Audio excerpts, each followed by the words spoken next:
नमस्कार, मी सागर जोशी. TV9 मराठीमध्ये आपलं स्वागत. आणि आता घेणार आहोत विविध क्षेत्रातील महत्त्वाच्या बातम्यांचा वेगवान आढावा टॉप 9च्या माध्यमातून. सध्या बीडमधील प्रकरणावरून जोरदार राजकारण रंगते. पाहूया त्याच संदर्भातल्या टॉप 9 बातम्या. आम्ही आणि मुख्यमंत्री दोषींना कधीही पाठीशी घालणार नाही. जे दोषी आढळतील त्यांना कठोरातील कठोर शिक्षा केली जाईल. पक्ष बघितला जाणार नाही. संतोष देशमुख हत्या प्रकरणावर अजित पवारांचं भाष्य. काम करत असताना पुन्हा दोषी नसणाऱ्यावर पण अन्याय होता कामा नये.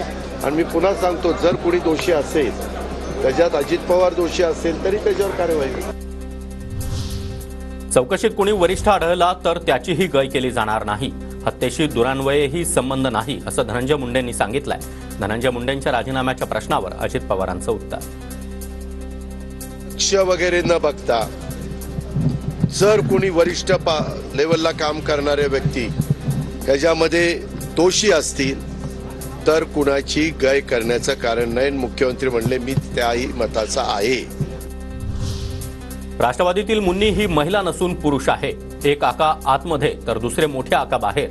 आका 302 मध्ये आत जाऊ द्या, सर्वच बाहेर येईल. सुरेश धस यांचा निशाणा. की मुन्नी ही महिला भगिनी वगैरे नाही, ही राष्ट्रवादीतली मुन्नी ही पुरुष आहे. आणि मी जे बोललोय त्या मुन्नीला 100% कळालेलं आहे. मुन्नी कोण हे सुरेश धसांनाच विचारा. सुरेश धस यांनी नाव घेऊन बोलावं. उपमुख्यमंत्री अजित पवारांचं आव्हान. हे त्यांना विचारा. हे असले फालतू गोष्टी कोणी बोलत असेल तर मी स्पष्ट नावं घेऊन बोलणार आहे. त्याच्यामुळे त्याला विचारा कोण आहे ते. धनंजय मुंडेंच्या राजीनाम्यासाठी सर्व स्तरातून मागणी. मात्र अजित पवारांमध्ये राजीनामा घेण्याची हिंमत नाही. संजय राऊतांचा निशाणा. धनंजय मुंडे यांच्या राजीनाम्यासाठी सर्व स्तरावर दबाव आहे, आक्रोश आहे. अजित पवारांची हिंमत नाही आणि देवेंद्र फडणवीस यांची हिंमत नाही.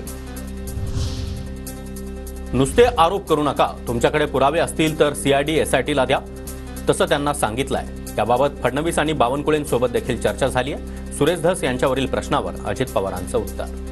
तुमच्याकडं नुसते आरोप करण्यापेक्षा तुमच्याकडे असणारे पुरावे त्या SIT ला द्या, CID ला द्या. पुराव्याशिवाय कुणावरही आरोप करणं हे कितपत योग्य आहे. अमोल मिटकरी आणि लक्ष्मण हाकेंचा देशमुख हत्येवरून फोकस हटवण्याचा प्रयत्न सुरू आहे. सुरेश धस यांचा आरोप. मिटकरी हाके यांच्यावरती मला बोलायचं नाही, कारण संतोष देशमुख यांच्या हत्येवरचा हा जो फोकस आहे हा डायव्हर्ट करण्याचा त्यांचा प्रयत्न आहे.